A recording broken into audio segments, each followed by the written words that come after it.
हाथ मिलाएं, आप सलाम दें, अस्सलाम वालेकुम, अस्सलाम वालेकुम। ডক্টর মোহাম্মদ ইউনূসকে নিয়ে অনেকেই সমালোচনায় ব্যস্ত, কারণ অনেকেই বলছে যে লোকটা ইসরায়েলের মতো একটি দেশকে 100 কোটি টাকা ডোনেট করতে পারে, সে কিভাবে বাংলাদেশের প্রধানমন্ত্রীর চেয়ারে বসতে পারে।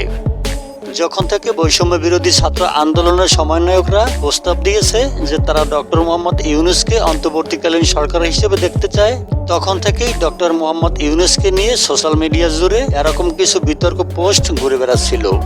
আন্তর্জাতিক খ্যাতিসম্পন্ন নোবেল পুরস্কার বিজয়ী ডক্টর মোহাম্মদ ইউনূসকে প্রধান উপদেষ্টা করে অন্তর্বর্তীকালীন সরকার গঠন করা হবে। তবে সেটা একদমই মিথ্যা, কারণ রুম বক্স স্ক্যানার ভ্যাট চেক করে দেখে যে এই 100 কোটি টাকা দানের খবর এসব নিউজ ফেকভাবে এডিট করে বানানো হয়েছে। যাই হোক, ডক্টর মোহাম্মদ ইউনূসের ব্যাপারে আমরা সবাই যেটা জানি সেটা হলো তিনি শান্তিতে নোবেল পুরস্কার পেয়েছেন। কিন্তু অনেকে যেটা জানি না সেটা হলো ডক্টর মোহাম্মদ ইউনূসের বিশ্বব্যাপী এমন কিছু অর্জন রয়েছে যেটা পৃথিবীর আর কারোর নেই।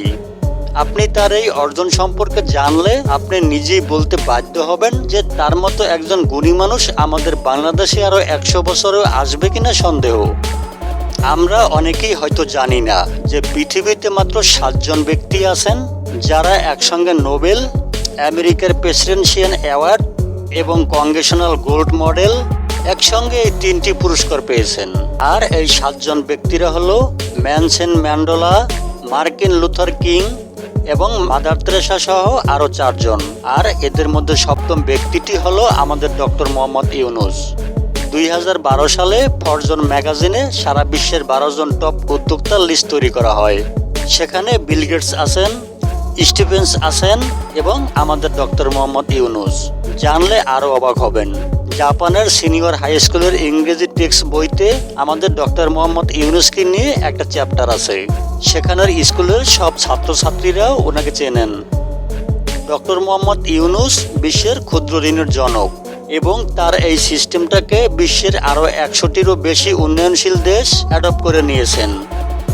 শুধু কি তাই, যুক্তরাষ্ট্রের মতো দেশ এই ক্ষুদ্র ঋণ সিস্টেম ইকোনমিক ক্ষুদ্র ঋণ ডেভেলপমেন্টের জন্য চালু করেছে। তার এই ক্ষুদ্র ঋণের টার্গেট ছিল দরিদ্র মানুষেরা যেন তাদের ক্ষুদ্র ব্যবসার জন্য দীর্ঘমেয়াদী কিস্তিতে স্বল্প সুদে ঋণ পাওয়ার অধিকার পায় এবং সমাজে ধনী ও দরিদ্রদের যে অনেক পরিমাণ ব্যবধান রয়েছে সেটাকে দূর করা। এছাড়া দরিদ্রদের বিরুদ্ধে যে লড়াইয়ের প্রযুক্তি ও ভূমিকা রাখতে পারে এমন দূরদৃষ্টি সম্পূর্ণ উদ্যোগের কৃতিত্ব দেওয়া যেতে পারে অধ্যাপক ইউনূসকে। যেমন যখন মোবাইল ফোন বিশ্বের যে কোনো দেশে বিলাসী পণ্য হিসেবে বিবেচিত হতো, তখন বাংলাদেশে গ্রামের নারীদের দরিদ্র দূর করতে তাদের উদ্যোক্তা ও দক্ষতা ব্যবহার করে টেলিযোগাযোগ সেবা দান কাজে লাগানো হয়েছিল এবং স্বল্প ঋণ দিয়ে কিছু গ্রামীণ নারীদের হাতে মোবাইল ফোন তুলে দেওয়া হয়েছিল, যার মাধ্যমে ওই নারীরা বিশ্বব্যাপী টেলিফোন লেডি হিসেবে পরিচিত পায়। এবং এই টেকনোলজির ব্যবহারের মাধ্যমে ওই সব নারীরা আগে নিজেদের ক্ষুদ্র ব্যবসা থেকে যা ইনকাম করত তার থেকে 4000 টাকা বেশি ইনকাম করা শুরু করেছিল। ডক্টর ইউনূস বিশ্বের 24টি দেশের বিভিন্ন বিশ্ববিদ্যালয় থেকে 61টি সমন্বয়ক সূচক ডিগ্রি পেয়েছেন। শুধু তাই না, তিনি 10টি দেশের রাষ্ট্রীয় সম্মান সহ 33টি দেশ থেকে 136টি সম্মাননা পেয়েছেন। বিশ্বের 39টি দেশের 107টি বিশ্ববিদ্যালয়, সামাজিক, ব্যবসায়িক, কেন্দ্র বিভাগ, সেন্টার বা একাডেমিক কার্যক্রম আছে, যেগুলোকে সম্মিলিতভাবে ইউনূস সোশ্যাল বিজনেস বলা হয়।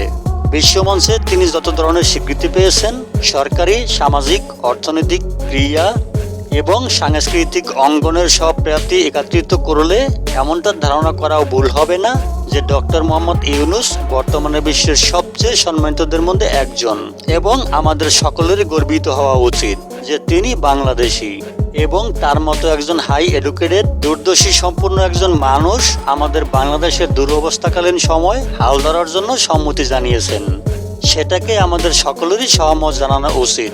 অথচ এখনো আমরা অনেকেই তাকে নিয়ে করছি বিতর্ক। অবশ্যই এখানে তাদের দোষ দিয়ে লাভ নেই, কারণ শেখ হাসিনা তার সময় ডক্টর মোহাম্মদ ইউনূসের মতো একজন মানুষকেও অপদস্থ করতে ছাড়েনি। তাকে গরিবের রক্তচোষা এবং ঘুষখোর বলে অভিযুক্ত করে কারাগারে পাঠানো পর্যন্ত সিদ্ধান্ত নিয়েছিল, শুধুমাত্র তার ইমেজকে নষ্ট করার জন্য। তবে সেটা আর হলো না। জয়টা অবশেষে ডক্টর মোহাম্মদ ইউনূসেরই হলো।